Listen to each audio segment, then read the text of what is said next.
A very happy Holi to all of you guys. आज आपका रंगों का त्योहार है, तो कल थी आपकी जो होलिका दहन वाली होली होती है, एंड आज आपकी जो है क्या कहते हैं इसको, दुल्हनडी कहते हैं। ठीक है, तो आज आपका वो फेस्टिवल है जो कि है 14th मार्च। सो अ वेरी हैप्पी होली अगेन। मैंने कल भी कहा था, आज भी कह रही हूँ, बिकॉज यू नो कि हमारे फेस्टिवल जो है ऐसे एक दिन नहीं 2 से 3 दिन मनाए ही जाते हैं।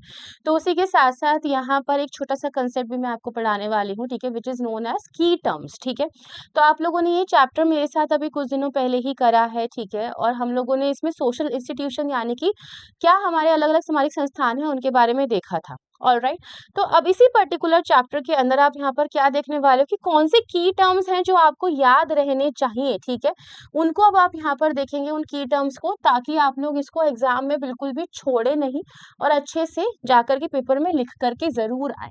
ठीक है, तो स्टार्ट करते हैं हमारे की टर्म्स को हम लोग यहाँ पे। सबसे पहले की टर्म्स हैं यहाँ पे आपके कास्ट एंड ट्राइब के बारे में। ठीक है, कि कास्ट क्या होती है, जिसको हम जाति कहते हैं। जाति आपका हेरिडिटरी ऑक्यूपेशन लेकर के आती है, एंडोगैमी होती है, इसमें आपको बाय बर्थ मिलती है। ठीक है, तो हम लोग अपने नाम के पीछे जो भी सरनेम लगाते हैं हमारी कास्ट को रिप्रेजेंट करते हैं, इसके कुछ रूल्स होते हैं। ठीक है, तो की टर्म क्या है आपका कास्ट, जिसके अंदर आपकी अलग अलग आपको यहाँ पर करेक्टरिस्टिक्स देखने के लिए मिल रहे हैं कि इंटरैक्शन रूल्स भी रहते हैं, इसमें हायरार्की भी देखने के लिए मिलती है और बहुत ही स्ट्रिक्ट होती है कास्ट। ठीक है, चेंजेस नहीं हो सकते इसमें। अब आता है ट्राइब यानी कि जनजातियां। जनजातियां जो है इनका बहुत ही यूनिक कल्चर होता है, आई वोंट से डिस्टिंक्ट, यानी यूनिक होगा, बहुत ही खास संस्कृति होती है, अपनी खुद की इनकी एक अनोखी भाषा होती है, एक ही क्षेत्र में टेरिटरी के अंदर रहते हैं, किनशिप टाइज इनके अंदर देखने के लिए हमको मिलती है strong as compared to caste. ज्यादा स्ट्रॉन्ग ट्राइब के अंदर किनशिप टाइज होती है, रिश्तेदारी ज्यादा मजबूत होती है। ठीक है, ट्रेडिशंस और शेयर आइडेंटिटी होती है, इन लोगों के बीच में स्ट्रैटिफिकेशन भी कम होता है, यानी कि ये लोग कास्ट की तरह इतना ज्यादा हायरार्की नहीं बनाते हैं। ठीक है, इनके बीच में कोई पदानुक्रम नहीं होता, ये लोग हॉरिजॉन्टल रहते हैं, वर्टिकल नहीं होते हैं। ठीक है, नेक्स्ट आती है फैमिली। फैमिली भी अगेन आपका एक इंस्टीट्यूशन है, ठीक है, जो कि यहाँ पर कुछ ना कुछ रूल्स पर चलता है, नॉर्म्स पर चलता है। इमोशनल होती है फैमिली, सोशल होती है, आपको इकोनॉमिक सपोर्ट भी देती है, ब्लड टाइज होते हैं मम्मी और पापा के साथ। मैरिज जो है वो यहाँ पे फैमिली के थ्रू ही बनती है। ठीक है, फैमिली के थ्रू ही बनती है और यहाँ पे दोनों का आपस में रिलेशन है। मैरिज होगी तो फैमिली बनेगी, फैमिली के अंदर ही मैरिज का यहाँ पे एक इंस्टीट्यूशन डाला गया है। ठीक है, और अगर मैरिज बनती है तो उससे आपकी किनशिप बनती है, यानी कि एक फैमिली है और अगर मल्टीपल फैमिलीज मिल जाती हैं, फॉर एग्जाम्पल आप मान लो family 1 plus family 2 plus family 3, ठीक है, तो ये आपकी क्या बन जाएगी, पूरी की पूरी किनशिप बन जाएगी, यानी कि रिश्तेदारी बन जाएगी, जहाँ पे आपके कौन सा रिश्तेदार कितना क्लोज है उसकी डिग्री पे आपकी रिश्तेदारियां तय होती है। कोई आपके खून के रिश्ते होते हैं, कोई शादी के आधार पे संबंध होते हैं, किसी ने अडॉप्शन पे किए होते हैं, कोई आपके चाचा जी होंगे, कोई आपके ताऊ जी होंगे, वो सारे रिश्ते जो है उनको अलग अलग नाम मिले हुए हैं सोशियोलॉजी के अंदर हमारे यहाँ पे। ठीक है, सो किनशिप जो है वो यहाँ पे इन सब रिलेशंस को एक साथ एक ही टर्म में रहकर डिफाइन करने की कोशिश करती है। अब सोशल प्रोसेसेस की बात करते हैं। संस्कृताइजेशन को हम लोगों ने देखा था अपनी क्लास के अंदर, जिसको हम संस्कृतिकरण कहते हैं। क्या होता है संस्कृताइजेशन, जब एक छोटा, यहाँ पे कोई समूह, छोटा समूह का मतलब ये नहीं है कि आकार में छोटा, स्तर में छोटा, सामाजिक स्तर में छोटा, ठीक है, यानी कि हायरार्की में जो सबसे नीचे ग्रुप है वो जब यहाँ पे अपर ग्रुप की प्रैक्टिसेस को अडैप्ट कर लेता है तो उसको हम संस्कृताइजेशन कहते हैं। That lower caste group elevate social status, अपना खुद का सोशल स्टेटस वो बढ़ा लेते हैं, कैसे, bye adopting upper caste customs. ठीक है, अपर कास्ट का लाइफस्टाइल अडॉप्ट करके ये लोग अपने आपका स्टेटस बढ़ा लेते हैं। और उसी में आती है आपकी डोमिनेंट कास्ट। ठीक है, तो डोमिनेंट कास्ट के जो लोग होते हैं वही है यहाँ पे मेजरली अपर कास्ट के लोग। ठीक है, और ये अपर कास्ट तो है ही है, साथ में पॉलिटिकली भी बहुत स्ट्रांग होते हैं डोमिनेंट कास्ट। ठीक है, बहुत ही अपना डोमिनेशन बना के रखते हैं और साथ में इकोनॉमिकली भी ये बहुत स्ट्रांग होते हैं, यानी कि आर्थिक रूप से भी बहुत ज्यादा ताकतवर रहते हैं। ठीक है, अब जजमानी सिस्टम जो है आपको मैंने इसमें नहीं बताया है, पर आप इसको एग्जाम्पल के लिए यूज कर सकते हैं। आपको इसमें बस इतना समझना है कि यहाँ पे जजमान है, ठीक है, और साथ में कामीन है। ठीक है, तो कामीन जो होते हैं, ठीक है, वो यहाँ पर क्या करते हैं, सर्विसेज देते हैं। ठीक है, और जजमान जो है सर्विसेज को लेते हैं। तो ये हम लोगों के ना बिल्कुल ट्रेडिशनल इंडिया के अंदर चला करता था, जहाँ पे कास्ट सिस्टम के बेसिस पे ये जजमानी सिस्टम जो था डिवाइडेड था। अब आ जाते हैं मैरिज प्रैक्टिसेस के ऊपर कि कौन कौन सी मैरिज प्रैक्टिसेस होती हैं। सबसे पहले आती है एंडोगैमी, यानी कि with in the group marriage, कि किसी की जो कास्ट है, ठीक है, उसी कास्ट के अंदर शादी करने को हम लोग एंडोगैमी यानी कि अंतर विवाह कहते हैं यहाँ पे, ठीक है। और जब हम यहाँ पे किसी कास्ट से बाहर या किसी ग्रुप से बाहर शादी कर लेते हैं तो हम उसको एक्सोगैमी कहते हैं। तो एक्सो क्या है? एग्जिट है, ठीक है, एग्जिट का मतलब होता है आउट। तो आप ग्रुप से बाहर यहाँ पे शादी कर रहे हो तो वो एक्सोगैमी होगी, और जब आप किसी ग्रुप के अंदर ही शादी कर रहे हो, अपने सेम समूह के अंदर ही शादी कर रहे हो, तो वो एंडोगैमी होती है, यानी कि अंतर विवाह, और एक्सोगैमी होता है बहिर्विवाह। तो आपकी मैरिज प्रैक्टिसेस हैं जो कि हम लोगों को देखने के लिए बहुत ज्यादा मिलती हैं, ठीक है।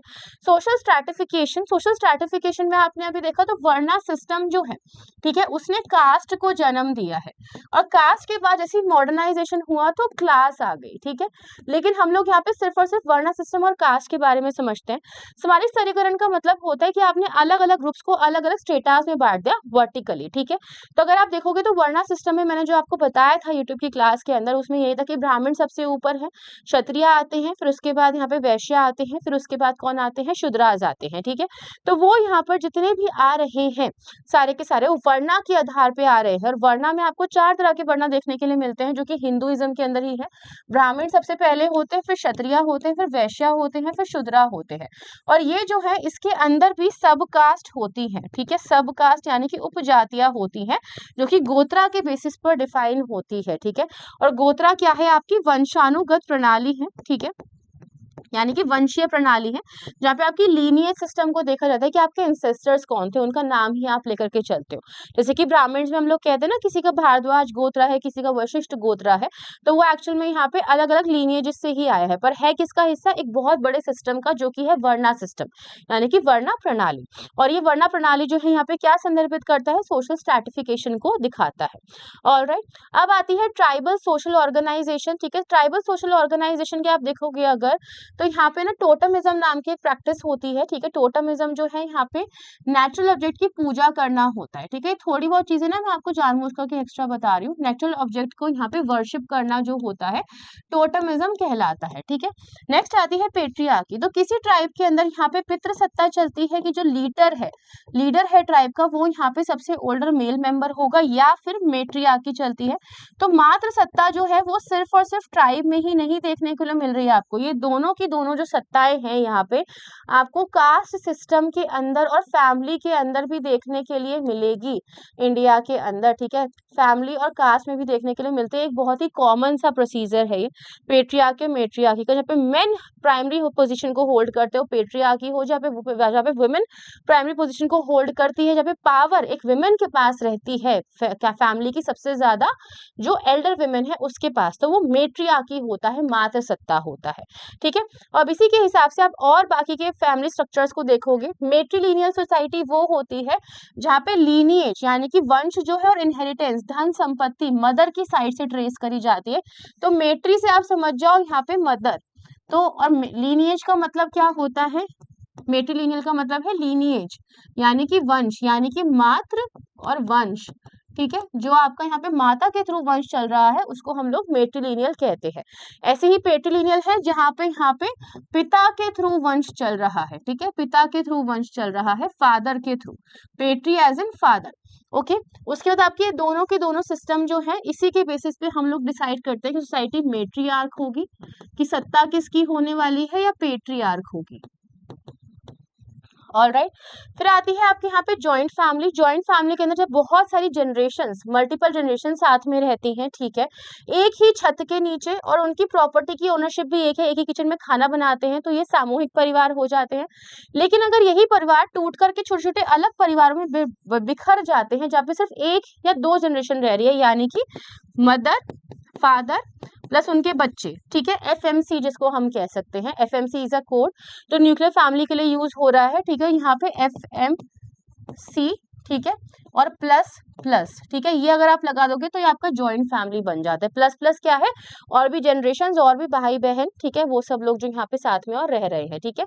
क्लैन क्या होता है? क्लैन आपका कबीला है, कबीला जो यहाँ पे किसी भी एक ट्राइब के, किसी भी एक ट्राइब के किनशिप सिस्टम को दिखाता है कि जिनकी जड़ें हैं यहाँ पे रिश्तेदारी की, वो एक क्लैन होते हैं ट्राइब के अंदर। कबीला हमेशा आपको सिर्फ और सिर्फ ट्राइब के अंदर ही देखने के लिए मिलता है। ठीक है, so these were are terms.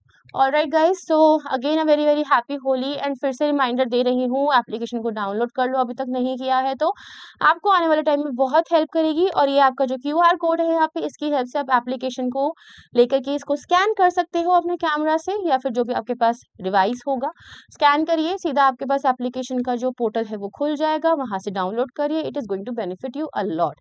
Okay, so again हम लोग अब मिलते हैं 18 मार्च को, ठीक है, शाम को 5:30 बजे अपनी लाइव क्लासेस के साथ। तो जुड़ना मत भूलिएगा, बिकॉज आपका एग्जाम जो है वो बहुत ही नियर आ रहा है। आई अंडरस्टैंड कि और भी एग्जाम्स हैं आपके, पर उसको भी करना तो बहुत ज़रूरी है ना। तो अब जितना टाइम हम लोगों के पास है उसको बहुत अच्छे से यूटिलाइज करते हैं।